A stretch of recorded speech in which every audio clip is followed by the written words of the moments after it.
एका ठिकाणी एका परिसरामध्ये एका रोडला एक फोटो स्टुडिओ होता आणि त्या फोटो स्टुडिओमध्ये फोटो काढण्यासाठी एक तरुणी गेलेली होती।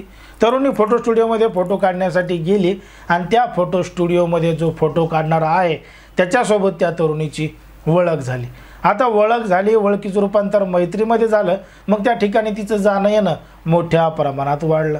मग आता मोठ्या प्रमाणात जाणं येणं वाढल्यानंतर त्या तरुणीला तो जो तरुण आहे तो दुसऱ्या एका ठिकाणी भेटायला बोलू लागला आणि तो त्या तरुणीबरोबर नको ते कृत्य करू लागला। सुरुवातीला तो एकटा होता, पण मात्र नंतर त्याच्यासोबत आणखीन एक तरुण सहभागी झाला आणि त्या एका तरुणीबरोबर दोघा जणांनी वेगवेगळ्या ठिकाणी त्या तरुणीला नेऊन तिच्यासोबत ते नको ते कृत्य करायचे।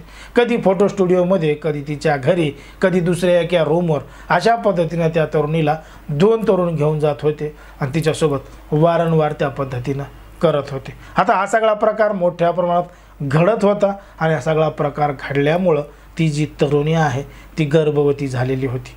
जेव्हा ती तरुणी गर्भवती झाली तेव्हा हा सगळा प्रकार उघड झाला। पण मात्र या संपूर्ण प्रकरणामध्ये असणारा जो आरोपी आहे तो त्या तरुणीचा चुलत भाऊच होता आणि त्यामुळं घडलं होतं एक धक्कादायक प्रकरण, धक्कादायक घटना।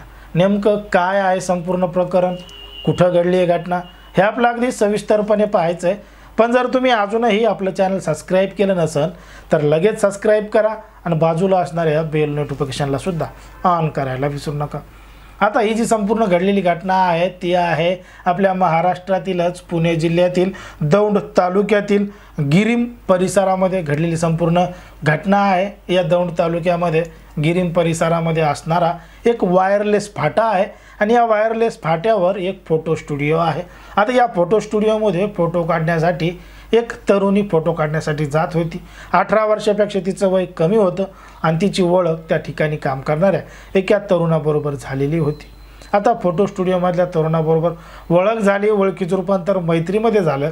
पण मात्र तो जो तरुण होता त्यानं या तरुणीचा गैरफायदा घेतलेला होता आणि त्यानं तिच्यासोबत नको ते कृत्य करायला सुरुवात केलेली होती आणि तो तिच्यासोबत तिच्या त्याच फोटो स्टुडिओमध्ये कधी तिच्या रूमवर तर कधी त्याच्या मित्राची जी रूम आहे पुण्यामधील सिंहगड रोड परिसरामध्ये एक फाटा आहे त्या ठिकाणी त्याची रूम आहे, त्या ठिकाणी सुद्धा तो तिला घेऊन जात होता आणि त्या ठिकाणी सुद्धा त्याच पद्धतीनं करत होता। आणि यामध्ये दुसरा तिसरा कोणी नसून तो आरोपी त्या तरुणीचा चुलत भाऊच होता।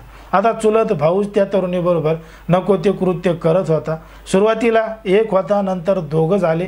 एकाचे दोघं त्या तरुणीबरोबर नको ते कृत्य करत होते आणि त्या तरुणीला धमकावत होते, तिला जीवे मारण्याच्या धमक्या देऊन तिच्यासोबत वारंवार हे सगळं करत होते आणि तिच्या बहिणीला सुद्धा जीवे मारण्याच्या धमक्या देत होते आणि वेगवेगळ्या ठिकाणी नेऊन अशा पद्धतीनं करत होते। बघता बघता बरेच दिवस निघून गेले आणि या संपूर्ण प्रकरणाला सुरुवात मार्च 2024 ते जून 2024 अशा पद्धतीनं हे सगळं प्रकरण चाललं आणि या प्रकरणामध्ये ती जी तरुणी आहे ती तरुणी गर्भवती झालेली होती आणि या संपूर्ण प्रकरणाची माहिती जेव्हा तिच्या घरच्यांना समजली तेव्हा मात्र त्यांच्या पायाखालची जमीनच सरकली।